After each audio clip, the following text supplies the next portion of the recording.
Assalamualaikum warahmatullahi wabarakatuh. Kami dari kelompok 1, kelas D Pendidikan Biologi, mahasiswi Universitas Islam Negeri Raden Intan Lampung. Video ini dibuat guna memenuhi tugas kelompok mata kuliah Sejarah Pendidikan Islam yang diampu oleh Bapak Tantia Pramudita, Magister Pendidikan. Sebelumnya, perkenalkan anggota kelompok kami. Dea Justin Monica dengan NPM 20110600246. Della Rafitasari dengan NPM 20110600038. Tiara Sofa dengan NPM 20110600345. Dalam video kali ini, kita akan membahas mengenai institusi pendidikan Islam, Prakebangkitan Madrasah dan Kutab. Yuk, kita simak videonya. A few moments later. Di sini saya akan menjelaskan tentang pengertian, ciri-ciri, karakter, serta tujuan dari lembaga pendidikan Islam. Yang pertama ada pengertian lembaga pendidikan Islam. Lantas, apa sih yang dimaksud dengan lembaga pendidikan? Nah, secara umum, lembaga pendidikan adalah suatu institusi atau tempat di mana proses pendidikan berlangsung.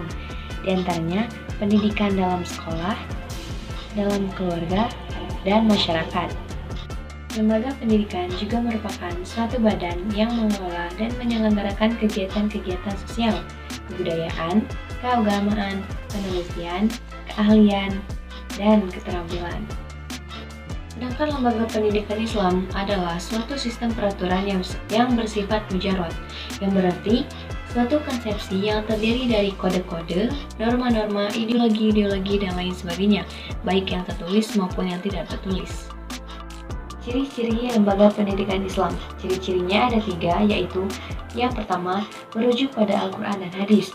Yang kedua, berorientasi pada tujuan ketetapan.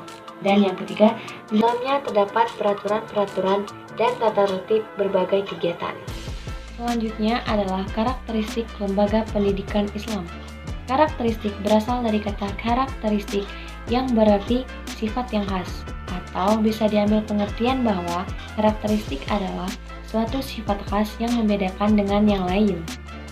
Menurut Malik Fajar, karakteristik lembaga pendidikan Islam cakupannya sangat luas. Namun, secara sederhana bisa disimpulkan menjadi 3 poin, yaitu yang pertama, lembaga pendidikan yang penyelenggaraannya didasari atas kemauan dan cita-cita untuk menjawantahkan nilai-nilai agama. Yang kedua, lembaga pendidikan memberikan perhatian sekaligus menjadikan Islam sebagai pengetahuan untuk program studi yang diselenggarakan. Dan yang ketiga, lembaga pendidikan yang mencangkup kedua pengertian sebelumnya. Dalam hal ini, Islam dijadikan sebagai bidang studi yang ditawarkan melalui program studi yang diselenggarakannya. Kemudian, ada tujuan lembaga pendidikan Islam. Lembaga pendidikan Islam mempunyai tujuan untuk mengembangkan semua potensi yang dimiliki manusia. Dari tahapan kognisi, yakni pengetahuan pemahaman siswa terhadap ajaran Islam, untuk selanjutnya dilanjutkan dengan tahap afeksi, yakni terjadinya proses internalisasi ajaran dan nilai agama ke dalam diri siswa, dalam arti menghayati dan meyakininya. Perkembangan pendidikan Islam Prakebangkitan Madrasah dan Kutab. Pendidikan pada masa Rasulullah ini dibagi menjadi 3 tahap dan 2 periode, yaitu periode Mekah dan periode Madinah. Lantas, bagaimana sih pendidikan periode Mekah dan Madinah pada masa perkembangan pendidikan Islam Prakebangkitan Madrasah? Yang pertama, pada periode Mekah. Pada masa itu, orang-orang Mekah secara keagamaan itu masih minim, masih primitif, sehingga bentuk kemusyrikan itu sangat marak pada zaman itu. Maka dalam hal ini, Rasulullah lebih menekankan pendidikan pada yang pertama, pendidikan keagamaan, yang sifatnya itu pendidikan tentang pengajaran masyarakat, bagaimana bisa untuk berpikir tentang Tuhan. Secara akalnya itu dibuka dengan keagamaan agar mereka mau menyembah Tuhan yang hakiki, yaitu Allah SWT. Yang kedua, kemudian dalam segi akliyahnya itu mengajarkan tentang kejadian asal-usul manusia, dari segumpal darah dan seterusnya. Jadi Rasulullah itu menyadarkan manusia dari proses pembentukan manusia pada waktu masyarakat Arab jahiliyah itu belum tahu Bagaimana sih manusia diciptakan dan dari apa manusia itu diciptakan? Jadi secara akliyahnya dibuka secara mengajarkan proses menyadarkan manusia dari akliyah dan ilmiah. Kemudian baru mengarah kepada pendidikan akhlak dan pendidikan jasmani, yaitu seperti mengajarkan kebersihan badan, pakaian, tempat, lingkungan, dan lain sebagainya. Yang kedua, periode Madinah.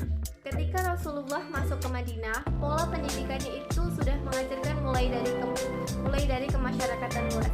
Sehingga yang diajarkan itu tentang yang pertama, pembinaan sosial. Bagaimana sih hubungan dengan kawan, antar suku, dan seterusnya. Yang kedua, pembinaan politik. Bagaimana ketika melakukan hubungan antar politik antar suku sehingga tidak terjadi perpecahan. Dan disinilah Islam meluas. Nah, yang ketiga, pembinaan kewarganegaraan. Itu mengajarkan gimana sih cinta tanah air dan sebagainya. Yang keempat, pendidikan untuk anak. Karena tradisi Arab jahiliyah itu memiliki tradisi yang sangat kejam, yaitu membunuh setiap anak perempuan yang lahir. Padahal mereka tidak memikirkan generasi kedepannya itu yang seperti apa. Jadi di sini pentingnya pendidikan anak yang diajarkan oleh Rasulullah. Dan yang kelima, pendidikan akhlak. Pendidikan akhlak pada periode Madinah ini lebih ditekankan lagi daripada pada periode Mekah. Lantas, bagaimana tahap pendidikan Islam periode Mekah dan Madinah itu?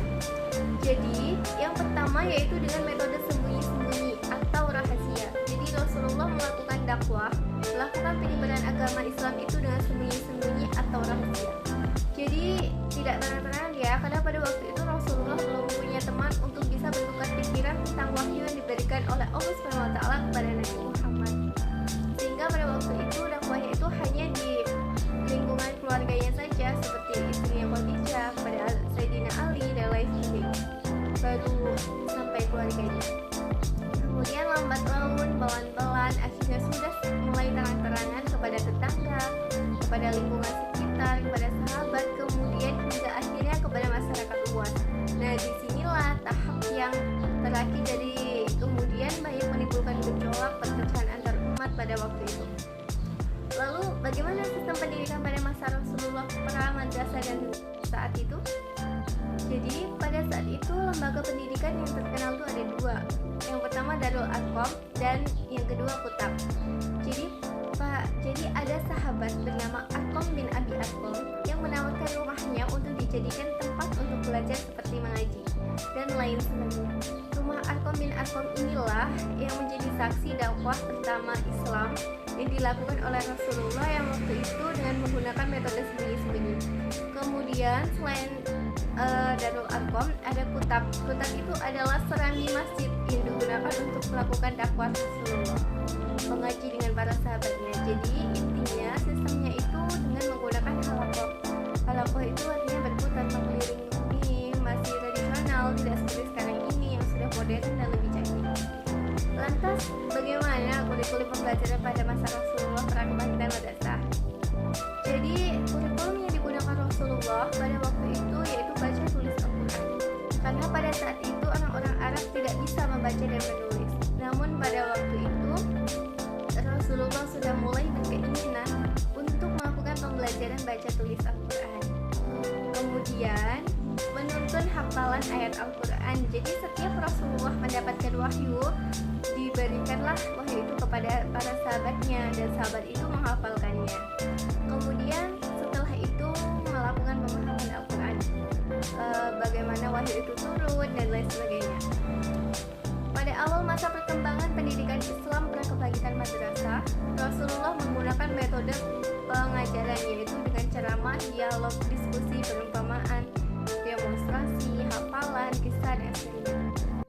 Bentuk-bentuk institusi pendidikan Islam pada masa pra kebangkitan madrasah dan kutab. Lembaga pendidikan formal yang saat ini kita kenal sebagai madrasah sudah ada sejak masa akhir Bani Abbasiyah. Sedangkan kutab ini jauh lebih dulu ada, bahkan sebelum Islam itu ada di Mekah. Pada saat itu, kutab menjadi pusat kegiatan untuk belajar menulis dan membaca. Lalu, apa aja sih lembaga-lembaga pendidikan yang ada pada masa prakebangkitan madrasah? Yang pertama adalah maktab atau kutab. Seperti yang sudah saya jelaskan di awal, maktab atau kutab ini adalah tempat pembelajaran menulis, tempat pembelajaran yang paling dasar. Nah, yang kedua, ini ada holakoh. Holakoh itu artinya lingkaran. Nah, kenapa lingkaran? Karena dalam hal ini, orang-orang itu duduk bersama melingkar untuk bersama-sama mengkaji dan mempelajari Islam. Yang ketiga, ada majelis taklim. Majelis taklim ini digunakan sebagai sarana untuk pengembangan wawasan Islam. Yang berikutnya adalah masjid. Secara umum, fungsi masjid kan untuk ibadah, tapi di samping itu, masjid juga digunakan sebagai tempat berjalannya proses pendidikan Islam. Yang berikutnya adalah ribat. Ribat ini pada awalnya itu dibangun sebagai benteng pertahanan umat muslim dari serangan musuh. Ribat ini ada dua fungsi, yang pertama itu tempat ibadah, dan yang kedua ini sebagai markas tentara. Selain itu juga ternyata ribat ini digunakan juga loh untuk pendidikan, yaitu untuk tempat pendidikan para sufi, baik bagi para calon sufi maupun para kaum sufi yang ingin menjauhkan diri dari kegiatan duniawi dan lebih mendekatkan diri kepada Allah Subhanahu wa Ta'ala. Selain lembaga-lembaga tadi, ternyata ada satu lagi, lembaga pendidikan yang paling awal ada, bahkan sebelum masjid digunakan sebagai tempat pendidikan, yaitu rumah para ulama. Jadi, pada masa sebelum masjid itu dibangun di Mekah, ada rumah seseorang ulama yang bernama Al-Arqam yang digunakan sebagai tempat pembelajaran kaum muslimin.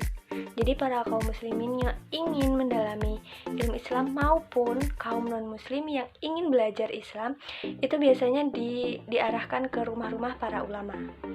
Lalu, apakah lembaga-lembaga pendidikan tadi masih ada pada masa sekarang? Tentu saja. Seperti yang kita lihat, madrasah telah berkembang lebih modern pada masa sekarang ini dan dijadikan sebagai salah satu tempat pendidikan formal tingkat dasar. Nah, lalu masjid, saat ini pun masjid juga masih digunakan sebagai tempat pendidikan. Banyak masjid yang digunakan sebagai tempat untuk mengajari anak-anak mengaji. Berikutnya adalah majelis taklim.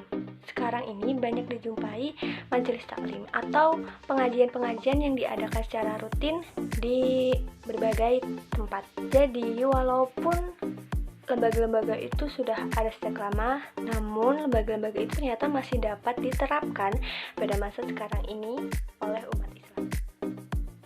A few moments later. Sekian yang dapat kelompok kami sampaikan, semoga dapat bermanfaat bagi teman-teman semua. Kami mohon maaf apabila masih terdapat banyak kekurangan dalam penyampaian kami, karena kesempurnaan hanya milik Allah semata. Kami akhiri, wassalamualaikum warahmatullahi wabarakatuh.